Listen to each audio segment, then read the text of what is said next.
Hi beautiful, welcome to my channel. In today's video we are going to be reviewing these stupid expensive Hermes blushes. I have two colors with me and we will be trying them out in this video. I paid $77 for each one of these and I'm expecting greatness. I am expecting $77 worth of happiness, so that is what we're aiming for.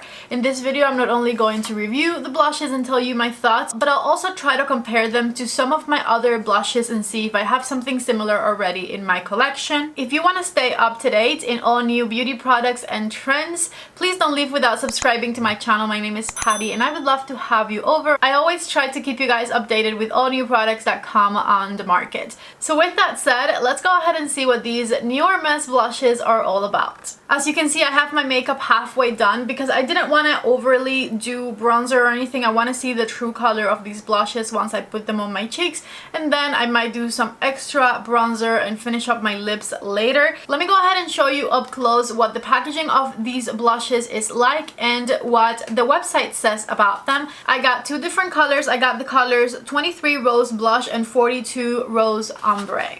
A fine, silky, long-lasting powder for a luminous, radiant complexion. At once ethereal and compact, its ultra-light, pigmented texture allows color intensity to be tailored as desired, softened, or asserted. From the most natural to the most sophisticated finish, this long-lasting powder clings to the skin with the first touch. Rose Hermes can be refilled by simply removing and replacing its powder pan. With its round case and off-center mirror, this disc of white and gold light designed by Pierre Hardy is distinctive for its lightness as it was conceived for use on the go. Slipped inside its orange box, this is a pure Hermes object. Okay, so now that you saw that, the first thing I have to say is I'm a little bit disappointed in this orange box. I was expecting like a real Hermes orange box where like their small leather goods come in. I don't own any Hermes. This is definitely the first orange box that comes into this household, but I watch Mel in Melbourne every once in a while and her beautiful luxury unboxings, and these are not the regular orange Hermes boxes. I feel like this part of it is nice, but what is this? I don't like this cheap looking sleeve. I have never paid $77 for blushes in my life. I'm hoping I never have to do it again, and so I'm going to critique everything. I have to say though, I really like this packaging of it. It's nice, it's sleek, it is fancy looking. I know that it is plastic, but it looks luxurious regardless, and I like the little off-centered circle in the center. I like that the blushes are refillable and the refills are $48, so I paid $30 for plastic packaging. Maybe I don't like it as much. I just did the math just to be sure, and you're paying $29 for the packaging, so I don't feel like this is $29 packaging. Like $29 is a whole blush, you know, and you're paying $29 just for the packaging, because if you just buy the refill is $48. Anyways, as I was saying, I do think it's cute. I like the packaging. Maybe not $29 worth of cute, but like it's nice. Let me just go ahead and show you swatches of the blushes that I got. Here is number 23 Rose Blush and number 45 Rose Ombre. They swatch really pretty. I got a peach here and a more pinky mauvey one. So let's see what they look like on the cheeks. So far the formula seems really nice. Okay, so the first one I'm going to try is number 23 Rose Blush, and I'm going to apply it with my REPHR number 5 brush. Just for reference, REPHR brushes are natural hair. And I'm putting it right here on my cheekbone. That is a little bit brighter than I expected, but I don't mind. It definitely has really nice pigmentation to it. So here's number 23. It's a really nice peachy shade. And now with the other side of my brush, let's go into number 45.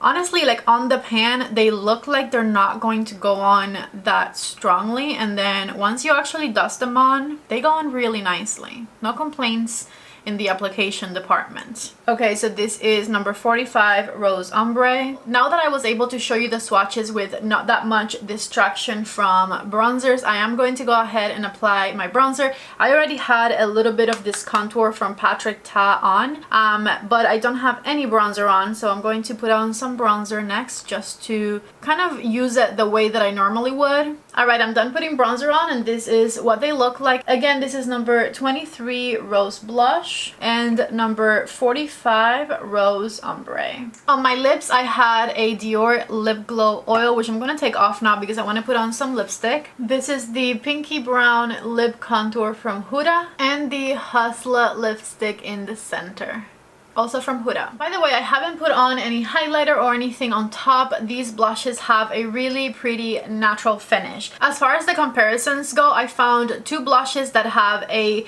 kind of similar vibe to the number 23 Rose Blush, but they're not exactly the same. They're both a little bit stronger. So this one right here is Rose Blush, and then this one is the Cream Blush in the Love Cheek Duo from Natasha Denona in the center, and then the third one is the California Blush from Benefit. Here are the swatch comparisons to the number 45. The first one that you see right here is the number 45 Rose Ombre swatched. The second swatch is from my Pillow Talk blush, which is just a little bit more brown. Third swatch is my Liz Beauty Cream Blush in the color Confident. Fourth swatch is my Milani Cream Blush in the color Cheek Kiss. And then lastly, the one that actually looked the most similar is this one right here, and that is my Chanel blush in the color Rose Bronze, which is their number 2 blush. That's the only one that is actually really similar to this one. With the rest of them, I can see some small differences. Okay, so let me tell you guys my final thoughts on these blushes. I think the blushes are beautiful. I think they perform really nicely. They apply very smoothly. They have a pretty finish, and the two colors that I chose are absolutely stunning. With that said, though, I don't think any of that justifies a $77 price tag, and clearly I know that it is Hermes and that we are paying for the brand name. I think the packaging is pretty, but again, looking at the difference between the blush refill and the blush in the package, I think it is not $30 pretty just for an empty package, just because it has a pretty H in the middle, and it is plastic after all. Does it feel luxurious? To a certain extent it does, and I feel like I would have been really happy paying like $50, $55 for these if we're being a little crazy, but $77 just seems like a little much. However, if you feel like these blushes are something that you feel attracted to, I am of course going to leave you the links to the blushes and also everything else that I'm wearing on my face down in the description box of this video. This video was probably a little bit on the shorter side. I didn't want to do a lot of extras. I wanted to just get down to the nitty-gritty of these Hermes blushes and see whether or not they were worth it. To me, not for $77, honestly. I think there are so many beautiful blushes on the market, things that are very comparable like I showed you guys in the swatches, and you definitely don't need to spend that amount of money to have a blush that looks flattering on your skin.